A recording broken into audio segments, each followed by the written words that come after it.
HMS Majestic, a ship of the White Era. Prologue. The departure of the great constructor. January 31st, 1902. London. The words spoken by the tall, gray-haired man hung in the air like a heavy cloud, and the only answer was a deathly silence. Not a single head turned towards him, not a single hand was extended for a farewell handshake. Hesitating for a moment, as if hoping for a miracle that didn't occur, he turned and, in complete solitude, descended the wide staircase of the Department of Naval Construction. Minutes later, the heavy oak doors closed behind him forever. Thus ended the career of Sir William White, the man who, quote, zero, the man who, after 2 decades of, quote, one, ushered in an era of ships of thrilling beauty and power. He was leaving his post as the Director of Naval Construction of the British Fleet, leaving behind a gigantic legacy, 43 battleships, 26 armored cruisers, and 102 protected cruisers. Among them, like a brilliant diamond in a crown, shone the HMS Majestic, the most powerful battleship of its time, a symbol of an era that naval historians would call the _2_ chapter 1. Sir, for future The battleships, birth of a speed and genius, firepower are key. 1845 to Agreed. We need more guns and 1885, better armor. son Precisely. of the dockyard. William Henry White was born on February 2nd, 1845 in Devonport, a town whose very breath was steeped in the smells of the sea, tar, and iron. His father was a simple laborer at the Royal Dockyard, and from childhood the boy absorbed the rhythm of shipbuilding, the pounding of hammers, the creaking of blocks, the scent of fresh timber. At 14, he decided to follow in his father's footsteps. But during the entrance exams for the dockyard, he encountered an unexpected obstacle. His height didn't meet the accepted standard. The solution was simple and ingenious. White placed folded paper in his boots, successfully passed the exams, and on July 1st, 1859, began his working life for 3 shillings a week. His first workplace was the sailing ship of the line HMS St. George, undergoing conversion to steam power. The boy found himself at the very heart of a great technological revolution. Sail was giving way to steam, wood to iron, and the world was no longer ruled by winds, but by steam and coal. The dark age of the British fleet. White joined the Navy during a difficult time. After the Napoleonic Wars, the British Empire, confident in its maritime supremacy, made a fatal mistake. It rested on its laurels. While France, Russia, and later Germany and Japan energetically developed their fleets, Britain remained in a state of the _3_, as historians would later call this period. Ships were built in the old way without a clear doctrine. Technical failures plagued one project after another. The sinking of HMS Captain in 1870 became a tragic symbol of the era. A ship with insufficient stability capsized during a storm, claiming the lives of 480 sailors, including its creator. This was the era of, quote, 4 that needed to be overcome. The rise of a young engineer, White, quickly proved himself a talented engineer. In 1863, he received an Admiralty scholarship and was selected for the newly opened Royal School of Naval Architecture. Here, he didn't just study, he became the top student, absorbing knowledge with an insatiable thirst. After graduating, he was assigned to the Admiralty, where he began by drafting ship specifications. Soon, the young engineer became the trusted secretary of the chief constructor, Edward Reed, and then of his successor, Nathaniel Barnaby. In March 1875, at the age of just 30, White was appointed assistant constructor. That same year, he published the Manual of Naval Architecture, which would become a classic for decades to come. The book was not just a textbook, it was a philosophy of shipbuilding based on precise calculation, not intuition. Chapter 2. The Birth of a Concept, 1885 to 1889. Taking the helm. When Sir Nathaniel Barnaby resigned in 1885, the 40-year-old White, just returned from the private firm Armstrong, became his successor. He found the fleet in a poor state, heterogeneous, unsuccessful ships, a lack of a unified concept, and moral obsolescence. The first task for the new director of naval construction was the modernization of HMS Trafalgar. This work led him to a key conviction. The future battleship must be a seaworthy, fast vessel capable of fighting in fresh weather. White's philosophy. White formulated his principles with mathematical precision. Seaworthy above all, a ship must fight in any weather, not hide in ports during a storm. High freeboard, for better seaworthiness and placement of artillery. Large displacement, as a necessary condition for combining armament, protection, and speed. Rational protection, instead of total armor. A citadel scheme with a strong central section. Barbette mounts, as a solution to the problem of unreliable turret mechanisms. These principles only seemed obvious in hindsight. At the time, many admirals still dreamed of low freeboard .6, and politicians demanded economy. The Naval Defense Act of 1889. The turning point came with the famous Naval Defense Act, passed by the British government in 1889. The program provided for the construction over several years of 10 first-class battleships, 42 cruisers, and 18 destroyers. The act had a dual purpose: to strengthen the fleet and, equally important, to instill in France and Russia the futility of competing with Britain. The calculation was simple: to demonstrate such superiority that it would force competitors to abandon the race. But the calculation proved wrong. Instead of giving up, France and Russia accepted the challenge and launched even larger programs. The arms race was just beginning. Chapter 3. Royal Sovereign, the First Masterpiece, 1889 to 1894. Concept in metal. In 1888, at the height of the debate surrounding the Naval Defense Act, White presented a revolutionary project, HMS Royal Sovereign. It was not just a ship, it was a manifesto, the embodiment of all the new Director of Naval Construction's principles. At 108 meters in length, 23 meters in beam, and 14,150 tons displacement, Royal Sovereign became Britain's first high freeboard battleship. 4 343mm guns were placed in barbettes on the upper deck, a decision that caused much controversy but was entirely logical from White's perspective. Technical innovations. The battleship carried an impressive armament: 4 by 343mm guns in barbettes, 10 by 152mm quick-firing guns, 16 by 6-pounder guns, 12 by 3-pounder guns. The armor included a 456mm compound armor belt at the waterline, 434mm barbettes, and a 127mm armored belt between the barbettes. But the main innovation was not the thickness of the armor, but its arrangement. White created the first true citadel, a protected central compartment containing all the ship's vital systems. Shortcomings and lessons. Royal Sovereign was not perfect. Its main drawback proved to be the open-topped barbettes, which left the gun crews unprotected from splinters and shells falling from above. This flaw was corrected on White's next ship, HMS Centurion, where the gun crews received protection in the form of an armored hood over the barbette. From then on, the hood became standard on all British battleships. White was not afraid of mistakes. He learned from them and refined his designs. Responding to fleet demands. When designing his ships, White believed that all British battleships should be first class, large, powerful, capable of operating anywhere in the world. But sailors thought otherwise. They needed ships of smaller displacement with great range for service on distant stations.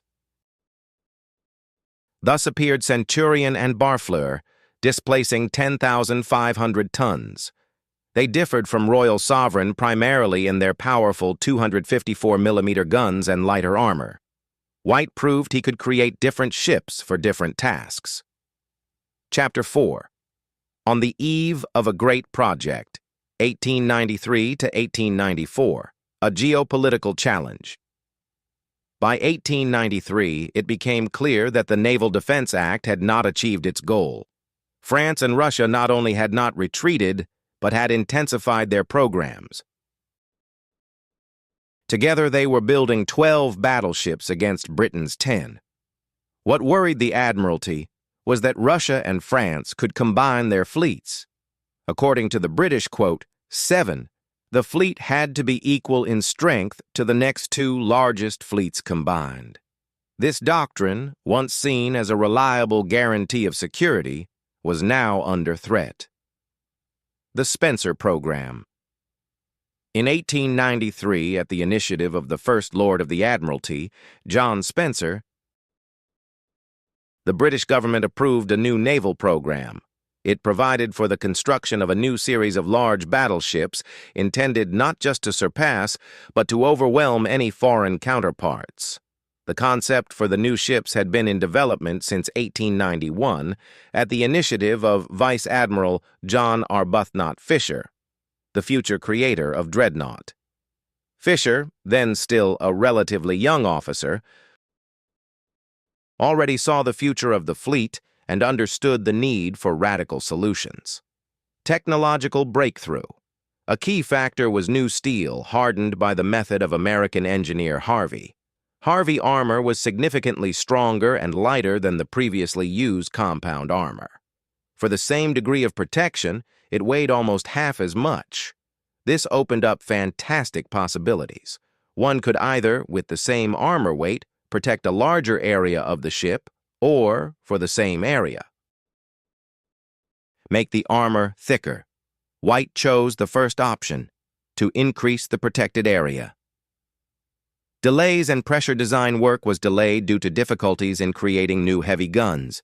The old 343mm guns no longer met the requirements of the time, and the new 305mm guns were not yet ready.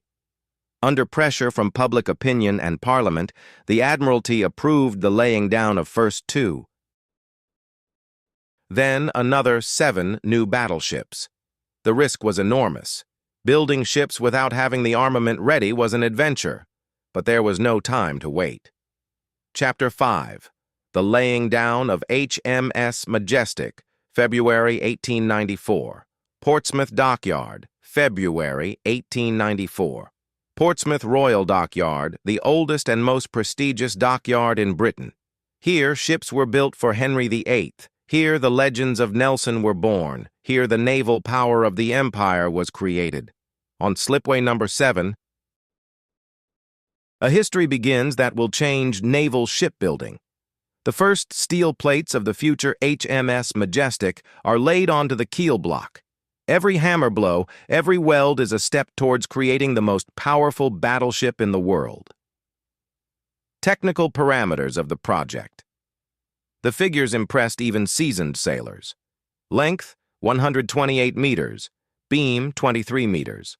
Draft, 8.2 meters. Normal displacement, 14,900 tons. Full displacement, 16,320 tons. Power, 10,000 IHP. Speed, 16 knots, 17 forced. Majestic was 3 meters longer than its predecessors and 2,000 tons heavier. It became the largest battleship of the 19th century, breaking all records. Innovations in design. The hull had a pronounced shear. The freeboard height was 7.6 meters forward, 5.2 meters amidships, and 5.6 meters aft. This shape ensured excellent seaworthiness. The bow rose high above the waves,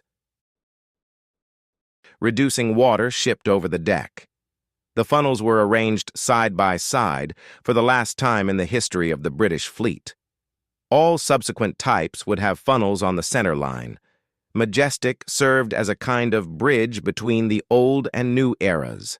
Symbolism of the name. The name _8_ was chosen deliberately. It reflected not only the size of the ship, but also Britain's ambitions. This ship was meant to demonstrate the power of the empire, to inspire awe in friends and fear in enemies. Previous ships with this name carried a glorious history. A 74-gun ship of the line from 1785, an 80-gun screw ship from 1853. The new Majestic was destined to overshadow all its predecessors. Chapter 6. Armament, the Art of Destruction. Main battery, 305 mm Mark 8 guns. The heart of Majestic was 4 new 305 mm BL Mark 8 guns with a 35 caliber barrel length. Each gun weighed 46 tons and was a masterpiece of engineering. The technical characteristics were impressive. Shell weight, 390 kilograms, muzzle velocity, 716 to 732 meters per second, armor penetration, 840 millimeters of wrought iron at 900 meters, rate of fire, 1 round every 70 to 100 seconds. A shell weighing nearly half a ton could penetrate any armor then in existence. But there was a price, a low rate of fire. While the crew prepared the next shot, the enemy could fire several smaller caliber shells. Barbette mounts. The guns were mounted in 2 pear-shaped barbette mounts, for the last time in the history of the Royal Navy. The decision seemed conservative, but there were sound reasons for it. The hydraulic reloading mechanisms were fixed in the narrow part of the barbette. This meant reloading could only be done at 0 training angle and at a fixed elevation of 13.5 degrees. Inconvenient, but reliable, White preferred simple, proven solutions over complex and unreliable ones. A crucial innovation was the armored hoods, which rotated with the guns. Unlike the open barbette mounts of predecessors, the gun crews were now protected from shells falling from above.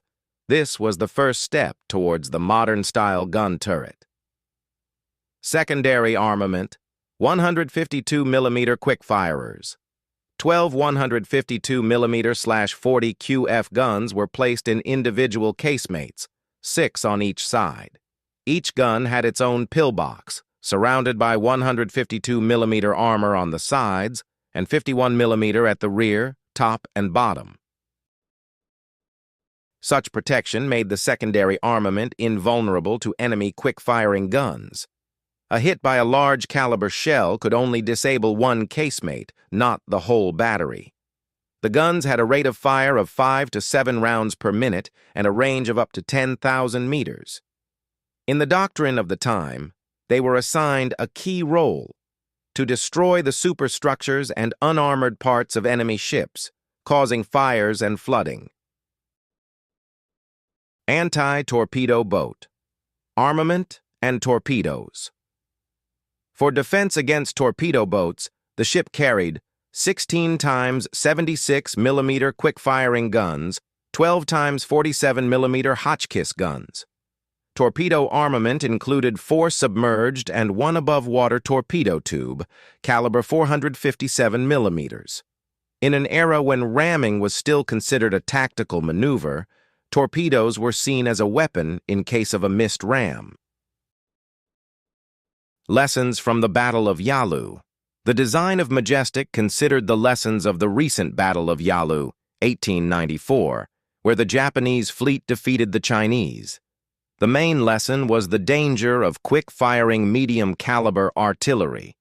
Although such guns could not penetrate thick armor, they could, with a hail of high-explosive shells, destroy the unarmored topsides, creating holes through which the ship could be swamped by waves.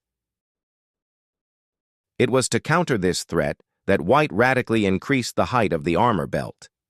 Chapter 7. Armor, the Art of Protection. The Harvey Revolution. The main technological breakthrough of Majestic was Harvey armor.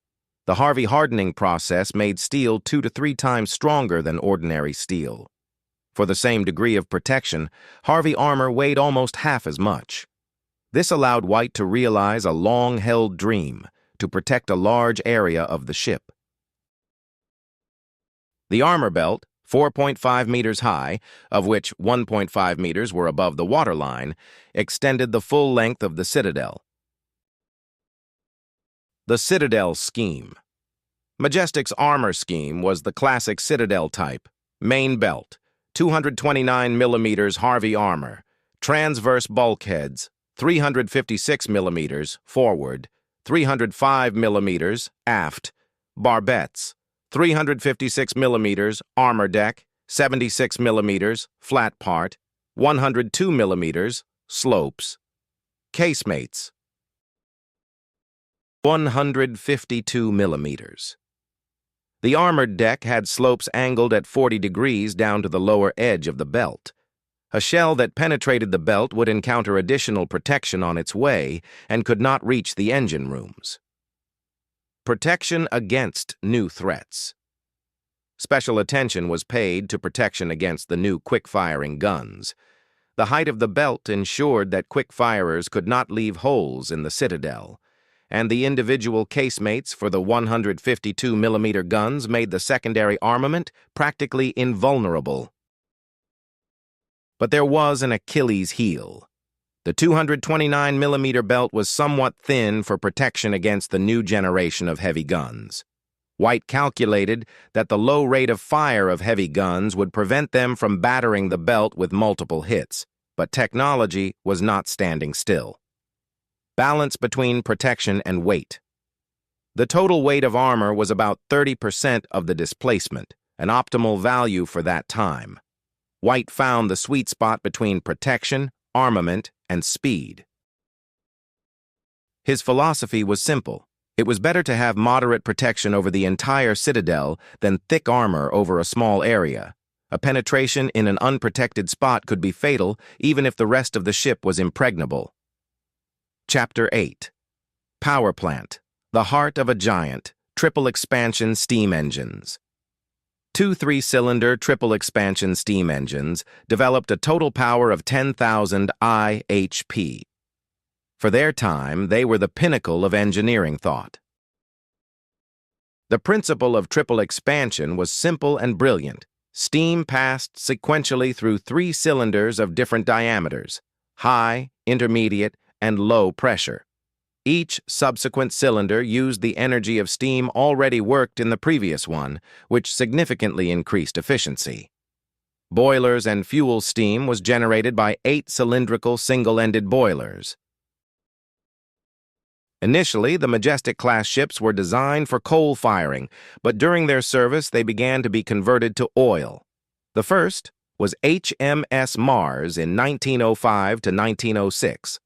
Oil had many advantages: higher calorific value, less smoke, easier loading.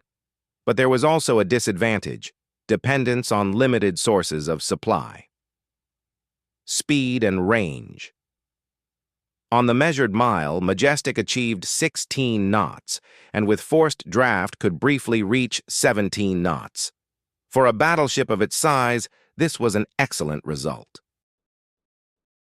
The cruising range was 28 days, with a normal coal supply of 700 tons. With a full load of coal bunkers, 1,550 to 1,720 tons, the ship could travel up to 5,000 miles at 10 knots. Seakeeping problems. The high freeboard provided excellent seaworthiness, but also created problems. In strong winds, the ship became like a sail. It was pushed off course. To compensate for this effect, the rudder area had to be increased. Another problem was rolling. Although the hull's shear reduced it, in a storm 16,000 tons of steel still swung like a pendulum. The crew of 672 men learned to live in constant motion. Chapter 9. Launch and Fitting Out, 1895. The launch ceremony. 1895 was a year of triumph.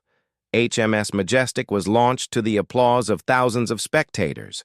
For Britain, it was not just a ship launch. It was a statement of intent.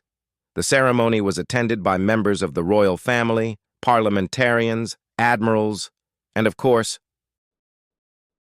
Sir William White. For him, this moment was the pinnacle of his career. His ideas were being realized in metal. His vision of the future fleet was becoming reality. The propaganda aspect. From the very beginning, Majestic was seen not only as a fighting unit, but also as an instrument of propaganda. The most modern, largest, and most heavily armed ship in the fleet was meant to demonstrate British power around the world. Some politicians and admirals even believed that this single ship would be enough to quote 10 in the arms race. Supposedly, seeing such a marvel of technology, France and Russia would understand the futility of competition. Of course, this did not happen. Seeing Majestic, competitors did not throw in the towel. They redoubled their efforts. The race only accelerated. Fitting out problems. Fitting out a float took almost a year. Installing armor plates, mounting artillery, adjusting mechanisms, all this required time and precision. Particular difficulty was presented by the installation of the barbettes. Each barbette, weighing hundreds of tons, had to be precisely aligned and secured. The slightest error, and the guns would not be able to rotate or would miss the target. First trials. In the autumn of 1895, sea trials began. Majestic went to sea to test speed, maneuverability, and the operation of its mechanisms. The results satisfied even the skeptics. The ship achieved its designed 16 knots, responded well to the rudder, and the artillery mounts worked without failure. However, a problem was identified: strong vibration at full speed, especially in the aft part. Chapter 10. Commissioning, December 12, 1895. Flagship of the Channel Fleet. On December 12, 1895, HMS Majestic was officially commissioned as the flagship of the Channel Fleet, the main operational force of the Royal Navy. The flag-raising ceremony took place in Portsmouth. The white ensign was hoisted on the mainmast, signaling that the ship was ready for service. For the crew, it was a moment of pride. They were part of the fleet's elite. Crew and daily life, 672 men. It was a whole floating city. Officers were accommodated aft in relative comfort, sailors in the forecastle berthing spaces, where hammocks swung with the motion of the waves. Life on board was subject to a strict routine. Reveille at 5:30 a.m., morning inspection, breakfast, drills, lunch, more drills, dinner, lights out at 9 p.m. Every day, except Sunday when church service was held. Hygiene was primitive. Washing was done with seawater, and the toilets were simply openings in the deck. But by the standards of the time, Majestic was reasonably comfortable. First, maneuvers. As early as January 1896, Majestic took part in the first large-scale maneuvers. The task was to practice interaction with other ships, test communication systems, and conduct gunnery exercises. The results were mixed. On the one hand, the ship performed excellently, a stable gun platform, good maneuverability. On the other hand, problems with fire control at long ranges were identified. Diplomatic missions. As a flagship, Majestic often participated in diplomatic missions, visiting foreign ports, receiving high-ranking guests, participating in naval reviews. In 1897, the ship was the star of the Spithead Review for Queen Victoria's Diamond Jubilee. 165 warships took part in the parade, the largest gathering of naval power in history. Chapter 11. Series Construction, 1895 to 1898. The largest class. The Majestic-Class became the largest class of battleships in the history of the Royal Navy, 9 ships. Such standardization was a revolution for its time. The class included HMS Majestic, 1895, HMS Magnificent, 1895, HMS Prince George, 1896, HMS Victorious, 1896, HMS Jupiter, 1897, HMS Mars, 1897, HMS Hannibal, 1898, HMS Caesar, 1898, HMS Illustrious, 1898, modifications and improvements. Although all ships belonged to the same class, there were differences between them. Caesar and Illustrious were fitted with more advanced, larger diameter barbette mounts with circular barbettes. On these ships, the reloading mechanisms rotated with the guns, allowing loading at any training angle. The rate of fire increased to 1 round every 80 seconds. Cost and economy: building one Majestic cost about £1 million, a gigantic sum for the time. But series production allowed economies through standardization. Identical drawings, identical materials, identical technologies. All this shortened lead times and reduced costs. White proved that mass production was possible even in shipbuilding. Influence on World Shipbuilding Majestic became a benchmark for the whole world. France, Russia, Germany, Japan all studied the British ship and tried to create something similar. The influence was particularly strong on the Japanese fleet. The Fuji-class and subsequent Shikishima-class battleships were direct descendants of Majestic, built in British yards using British technology. Chapter 12. Peacetime Service, 1896 to 1904. The Channel Fleet. The first 8 years of service, Majestic spent as part of the Channel Fleet, Britain's main striking force. Tasks were varied: patrolling, exercises, diplomatic visits, display performances. Every year, the ship participated in the summer maneuvers, where various scenarios were practiced, from the defense of the British Isles to expeditionary operations. Technical problems. Like any complex mechanism, Majestic suffered from technical malfunctions. Most often, the steam engines broke down, bearings overheated, glands leaked, valves broke. Another problem was corrosion. Seawater corroded the steel, especially in the area of the waterline. The ship regularly went into dock for cleaning and painting the underwater hull. Modernizations.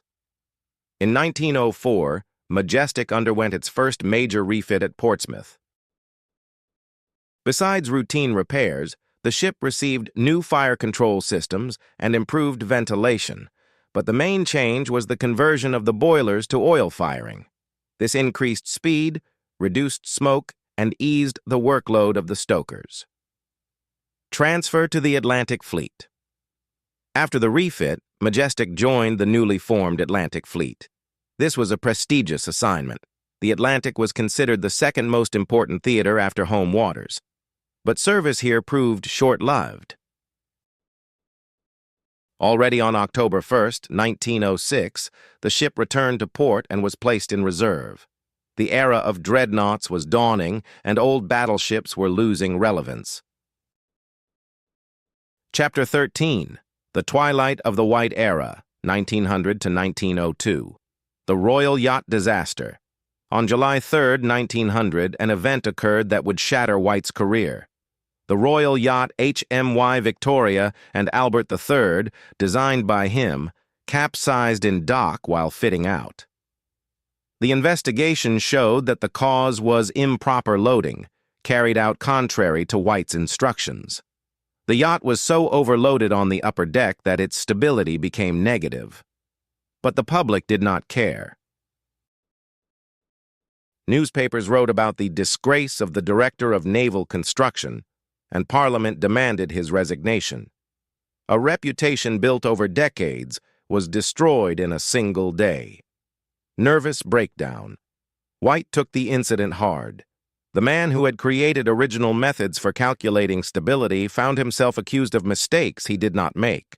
A severe nervous breakdown ensued. For the entire last year in his post, White was practically unable to work. He became irritable, petty, and lost faith in himself. The Last Project. In April 1901, already seriously ill, White managed to put forward the basic ideas for the King Edward VII-class battleships, his last ships. These were 16,350-ton giants with 4 234mm guns in addition to the main battery, but he would not sign off on the working drawings. Departure. On October 30th, 1901, White submitted his resignation. On December 6th, the official order followed.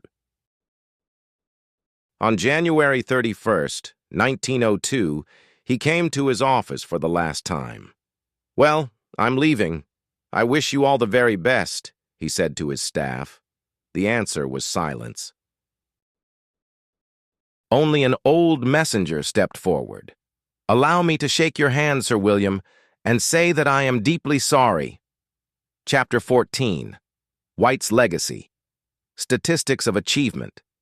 In 17 years as Director of Naval Construction, White created 43 battleships, 26 armored cruisers, 102 protected cruisers, 74 unarmed vessels. The total tonnage of ships built under him exceeded 1 million tons. It was an entire fleet, capable of controlling the oceans. Technical innovations.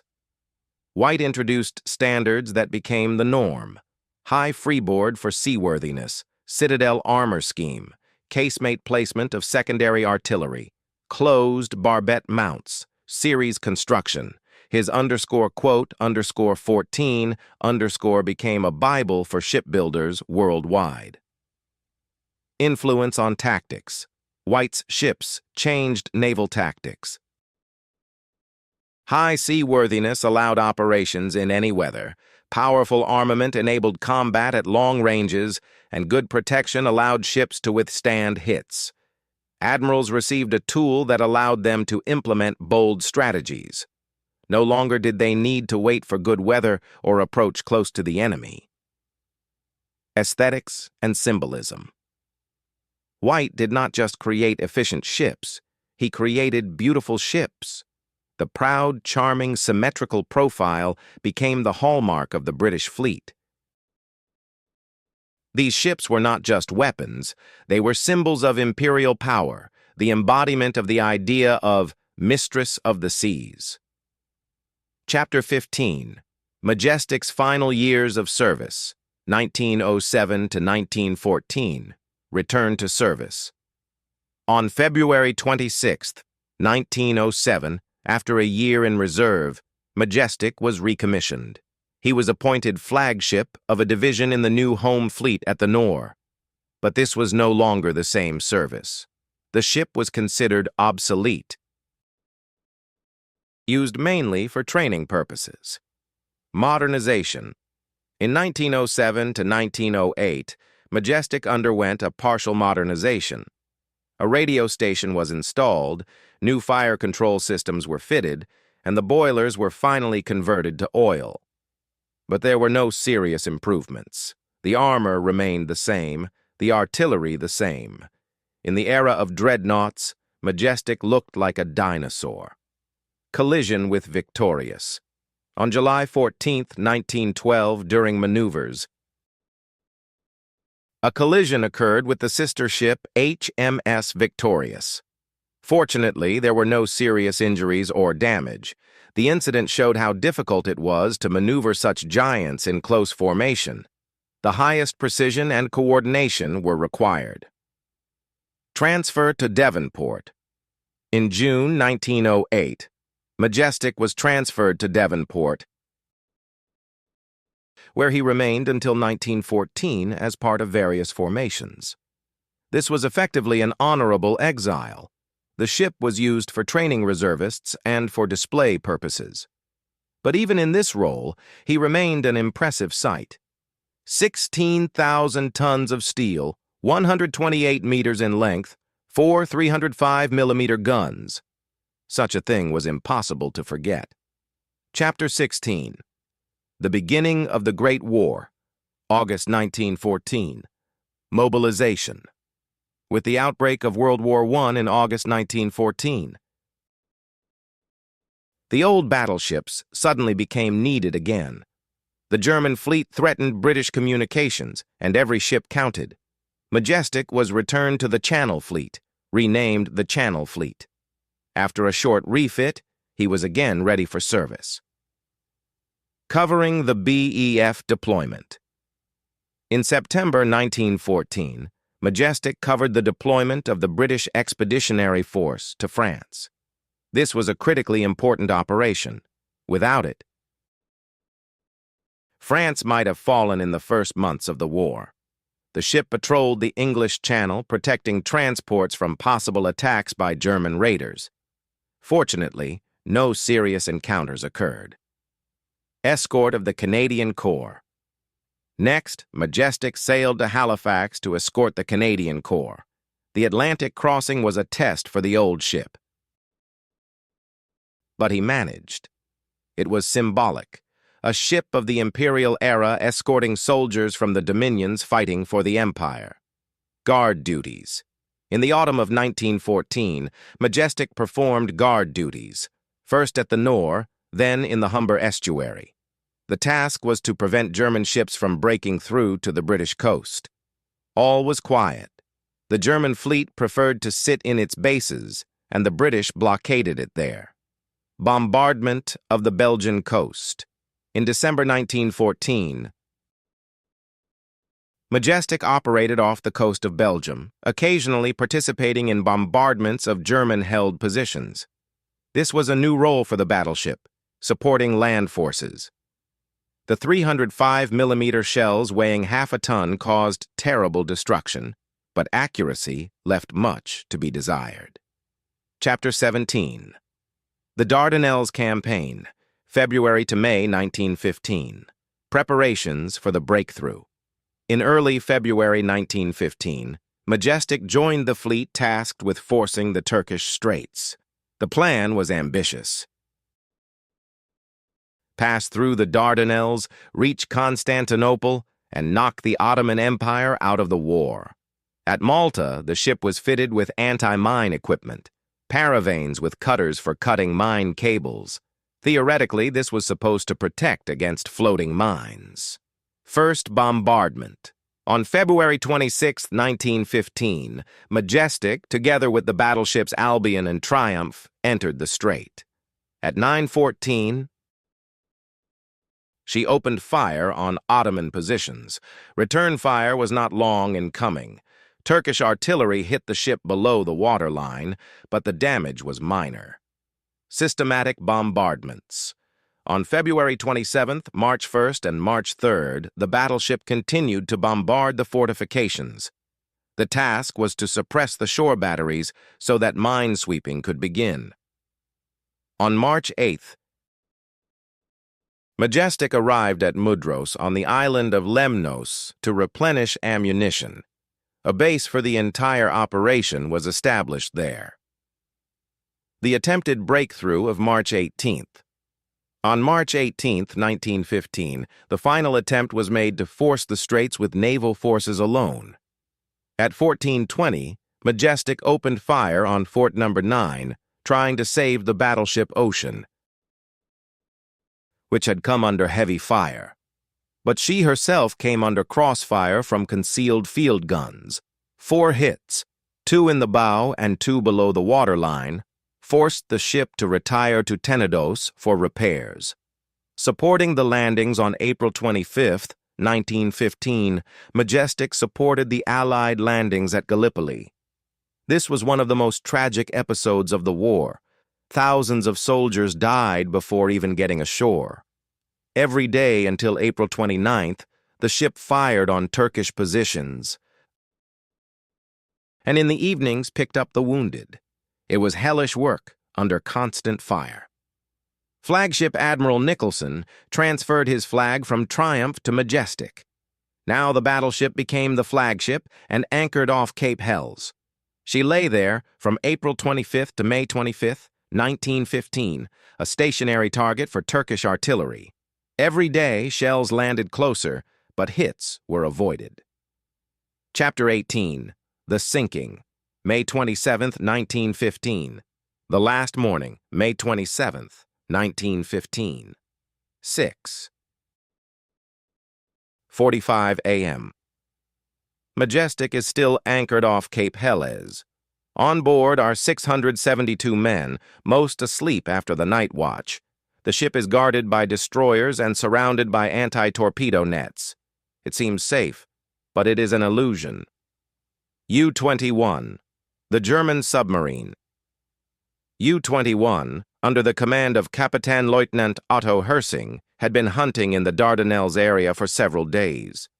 She had passed through the screen of destroyers and nets like a ghost. Hersing had seen Majestic in his periscope, a huge, stationary target, ideal conditions for an attack. The Torpedo one torpedo, just one. But it was enough, a 457mm torpedo with 100 kilograms of explosive struck Majestic's port side in the area of the boiler room. A powerful explosion tore open the hull plating. Water rushed into the hole. The list to port increased rapidly. 9 minutes of agony. The crew tried to fight for survival, but in vain. The hole was too large. Counterflooding did not help. 9 minutes after the torpedo struck, the ship capsized. The masts dug into the seabed at a depth of 16 meters, the keel remaining above water. Casualties: 49 men were lost. The rest managed to escape, some by swimming, some in boats. Admiral Nicholson survived. The masts protruded from the water for several more months until the foremast broke during a storm. Only then did Majestic finally settle completely on the bottom. Chapter 19. Aftermath Reaction of the Admiralty. The loss of Majestic was a shock. The most modern, for its time, battleship sunk by a single torpedo from a submarine. It was a stark lesson. The era of the pre-dreadnought battleship was over. Submarines had become the new masters of the seas. Military consequences. The loss of Majestic was not a disaster for the operation. The ship was already obsolete, but the moral effect was enormous. It became clear that large ships could not operate safely in confined waters without reliable anti-submarine defense. Memory. The 49 sailors who perished were buried in a cemetery on the island of Lemnos. Their names are inscribed on a memorial. The other ships of the Majestic-Class survived the war, but their fate was unenviable. Most were scrapped in the 1920s. Legacy in shipbuilding. The sinking of Majestic accelerated the rethinking of naval strategy. It became clear that new ships with torpedo protection and new tactics against submarines were needed. The lessons learned from this tragedy helped create more advanced ships in the interwar period. Chapter 20. The Present. A diving site discovery. The hull of Majestic lies at a depth of 24 meters off Cape Helles. It is well preserved, considering its age and the circumstances of its sinking. In 2021, the site was officially opened for diving. Now any certified diver can see the legend with their own eyes. Condition of the ship. The hull lies on its port side. The masts and superstructures are destroyed, but the main structures are recognizable. The barbette mounts, the base of the funnels, the gun ports, all can be seen. The ship has become an artificial reef, home to many marine inhabitants. Historical significance. Majestic is not just a sunken ship. It is a symbol of an entire era, a bridge between the sailing fleet and the dreadnoughts. Every year, dozens of divers visit it to touch history, to see with their own eyes the creation of Sir William White. Memory and lessons. The story of Majestic is a story of technological progress, human ambition, and the tragedies of war. It is a reminder of how quickly even the most perfect weapon becomes obsolete. The ship that was the pride of the fleet became obsolete after 20 years, and after another 10, a target for a submarine. Such is the pace of the technological revolution. Epilogue. The White Era. the opposite of the Barnaby era. Historians call White's 17-year tenure as Director of Naval Construction the _17_, and it was the complete opposite of the preceding Barnaby era. Instead of a motley assortment of heterogeneous ships, White created a standardized type of barbette battleship. Instead of experimental failures, serial successes. Trendsetter White did not just create ships, he created a benchmark. The _18_ became a model for the whole world. His ships were beautiful, not by accident. Beauty was a consequence of rationality. Every line, every angle had a functional purpose. The tragedy of a genius. White's story is the tragedy of a genius broken by circumstances. He created a great fleet but did not live to see it in action. His departure was bitter, lonely. But his legacy outlived him by decades. The end of an era Majestic was the last great pre-Dreadnought battleship. The year after her keel was laid, Dreadnought was launched, changing everything. But without Majestic, there would have been no Dreadnought either. White laid the foundation upon which the future was built, an eternal symbol. Today, HMS Majestic lies at the bottom of the Aegean Sea. But its story lives on. It is a story of human genius, of technological progress, of the cost of war. The ship is gone, but the memory remains. And everyone who studies its history understands. It was more than just a piece of iron. It was an era,